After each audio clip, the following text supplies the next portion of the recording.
Welcome to this JavaScript tutorial on primitives and objects. In this course, we'll cover the fundamentals of data types in JavaScript, focusing on the difference between primitives and objects, how they work, and why understanding them is crucial for mastering JavaScript.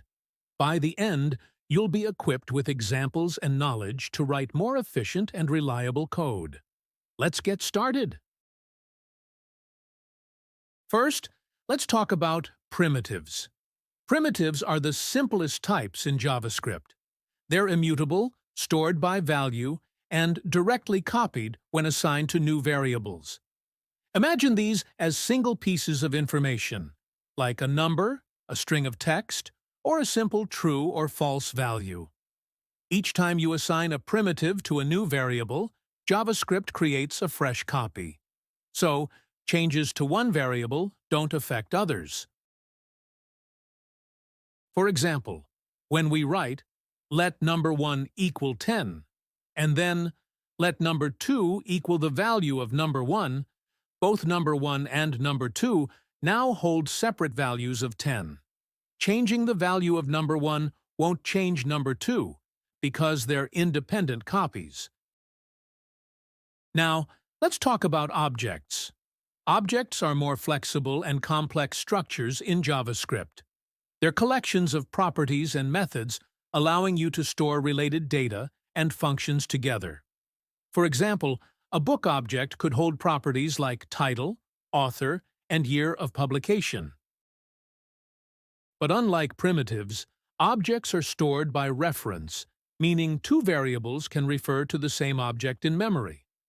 This can be powerful, but also requires caution. If you assign an object to another variable, you're not copying it. You're pointing to the same object.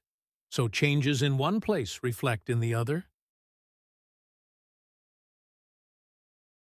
Here's an example.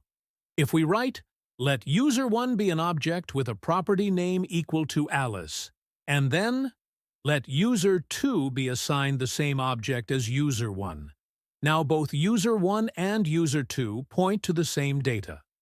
If we change the property name in user2 to Bob, the name property in user1 will also change to Bob, since they both reference the same object. How does JavaScript compare primitives and objects? Primitives are compared by value. If two variables hold the number 10, they're equal because 10 equals 10. But with objects, it's different. Even if two objects have identical properties, they're not considered equal unless they reference the same place in memory.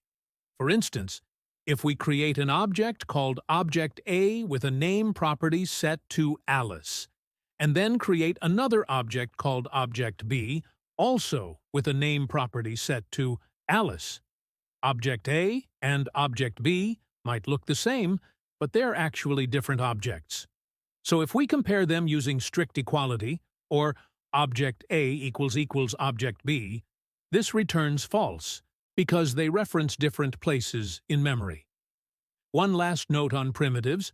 JavaScript does something clever by temporarily wrapping primitives in objects when you call methods on them. This is why we can do things like calling the toUpperCase method on the string hello. Even though hello is just a string, JavaScript temporarily wraps it in a string object so you can use methods on it.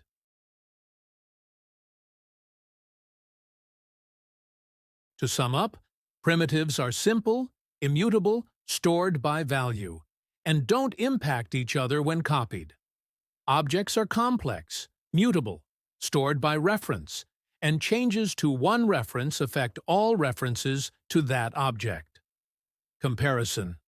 Primitives are compared by value, while objects are compared by reference. Knowing these distinctions will help you write cleaner and more efficient JavaScript, especially as you work with larger and more complex data structures. With this knowledge, you'll avoid common bugs, making your code faster and easier to debug. Thanks for watching. I hope this video helped you understand the key differences between primitives and objects in JavaScript.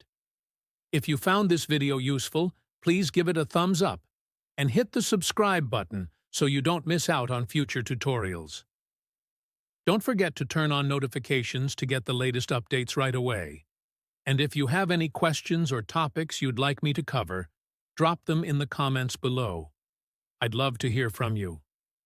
Thanks again, and see you in the next video.